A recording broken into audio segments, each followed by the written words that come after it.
Jangan lupa subscribe, like, komen, dan share YouTube TVRI Bengkulu. Dan nyalakan loncengnya ya.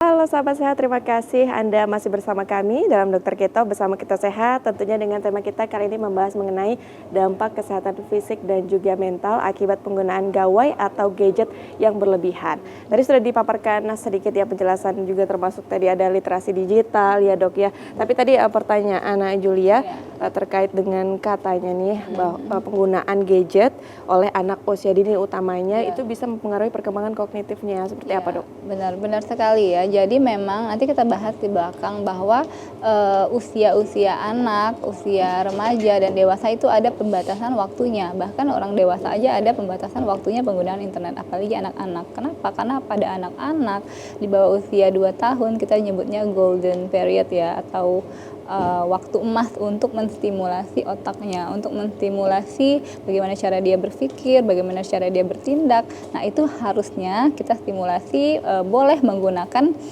peralatan begitu atau dibantu dengan menggunakan tayangan, tapi tetap harus ada yang ngajak ngobrol gitu. Misalnya dipantau oleh orang tua atau pengasuh, ditontonkan suatu tayangan, tapi tetap harus distimulasi oleh orang tuanya. Nanti di belakang kita akan bahas dampaknya apa sih kalau misalnya dia terlalu berlebihan ataupun cuma menonton saja tanpa ada stimulasi dari orang-orang di sekitarnya.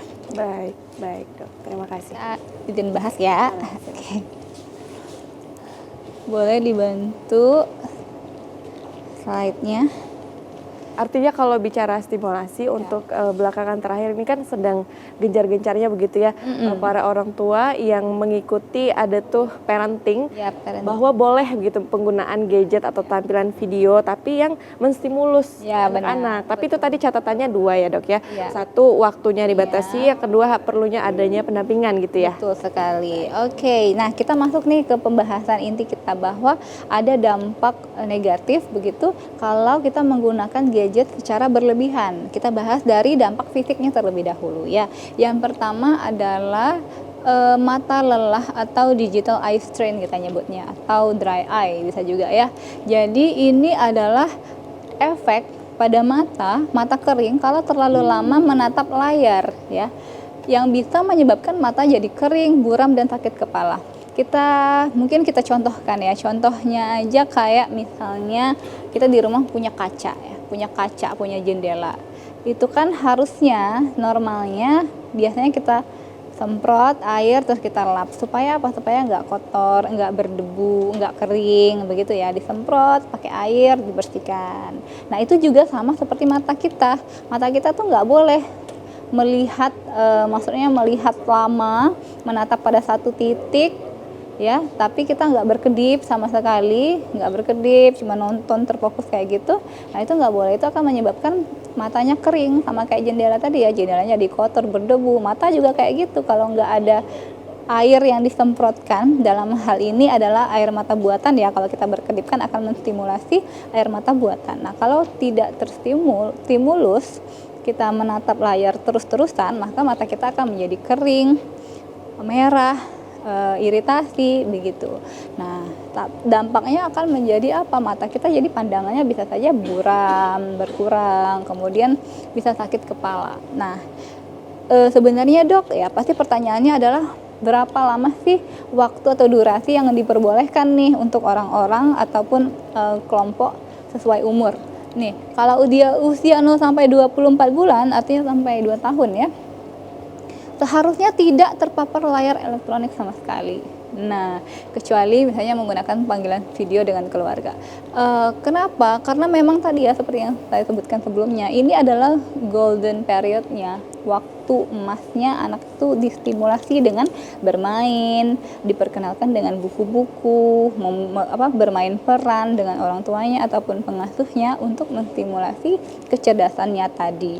Kalau dibiarkan terpapar dengan layar elektronik ya, selain secara fisik juga matanya akan bermasalah, juga dengan fungsi kognitifnya, dengan cara dia berpikir nantinya ya, itu nanti akan dijelaskan di belakang ya, lebih ringkasnya.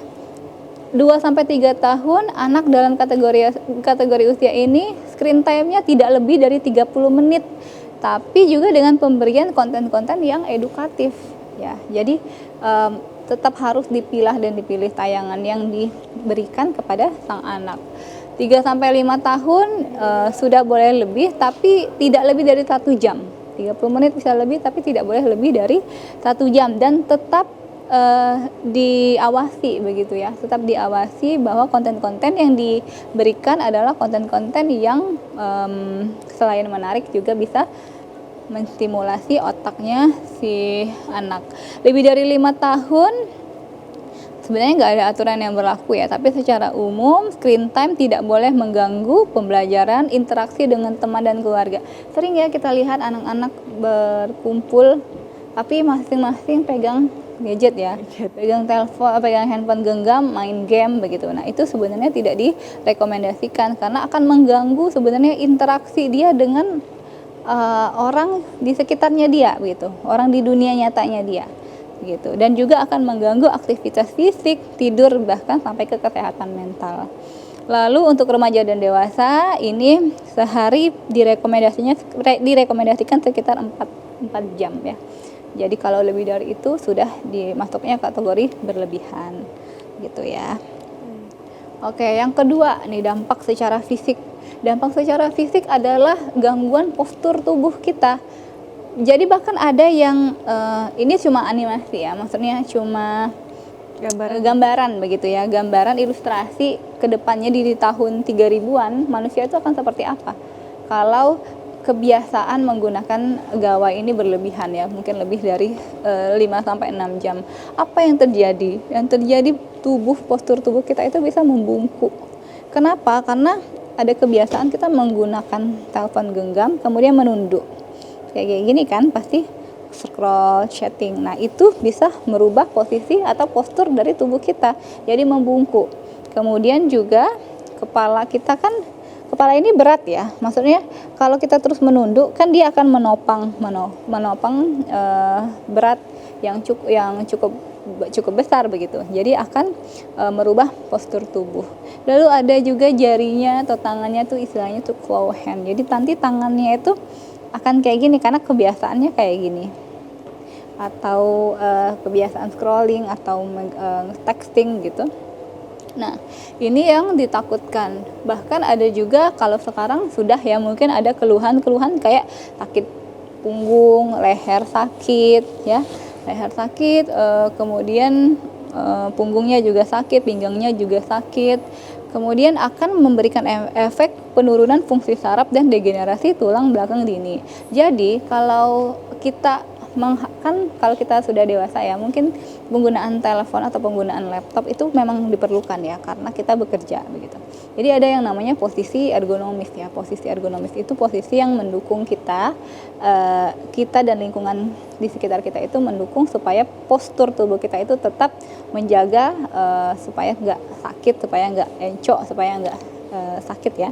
Nah, itu memang layarnya itu harus berada tepat di depan mata kita, jadi posisinya itu lurus. Bahkan jarak antara meja dan lantai itu juga diatur, ada aturannya begitu, untuk supaya menjaga postur tubuh kita nggak kayak gini nanti di tahun 3000-an begitu ya.